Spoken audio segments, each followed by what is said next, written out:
গভীর রাতে নিজের স্ত্রীর গলা কেটে হত্যা করল পাষণ্ড স্বামী। ৫৩ কৈলাসহর বিধানসভা কেন্দ্রের লাটিয়াপুরা গ্রাম পঞ্চায়েতের ৪ নম্বর ওয়ার্ডের ৩ সন্তানের জননী মিশ্রা বেগমকে গতকাল গভীর রাতে ধারালো অস্ত্র দিয়ে হত্যা করে তার স্বামী তৌর আলী। আজ সকালে ঘটনার খবর ছড়িয়ে পড়তেই ঘটনাস্থলে ছুটে চলে আসেন মহকুমা পুলিশ আধিকারিক জয়ন্ত কর্মকার, ইরানি থানার ওসি যতীন্দ্র দাস এবং ফরেন্সিক টিম সহ বিশাল পুলিশ বাহিনী। বর্তমানে মিশ্রা বেগমের মৃতদেহ ঊনকোটি জেলা হাসপাতালের মর্গে রয়েছে। ময়নাতদন্তের পর মিশ্রা বেগমের মৃতদেহ তার পরিবারের হাতে তুলে দেওয়া হবে। ঘটনার পর থেকেই পলাতক তৌর আলী, তাকে গ্রেফতার করতে জাল বিছিয়ে রেখেছে পুলিশ। আমরা সকালবেলা খবর পাইছি যে এখানে তৌর আলী তার নিজের বউকে গলা কেটে হত্যা করেছে। এটা কত নম্বর ওয়ার্ড, কোন পঞ্চায়েত?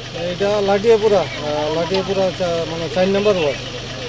প্রাথমিক তদন্তে কি মনে হয়েছে? প্রাথমিক তদন্তে মনে হচ্ছে যে গলা কেটে মারা হয়েছে। এখন আমরা এফএসএল টিম এসেছে, এখন তদন্ত চলছে। যার নামে হত্যার অভিযোগ, তাকে কি গ্রেফতার করতে পেরেছেন? না, সে পালিয়ে গেছে। আমরা এখন একটা খবর পেয়েছি, তো এখানে যাচ্ছি তাকে অ্যারেস্ট করার জন্য।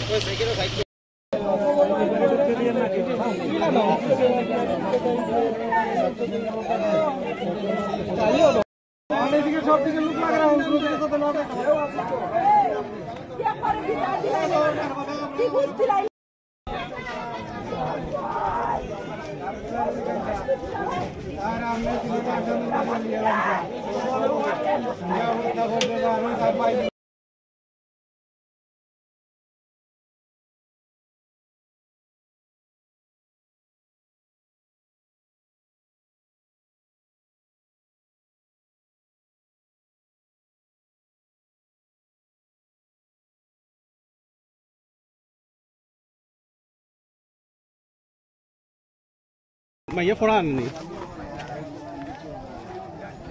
চাইরে ফোড়া দিয়ে কিন্তু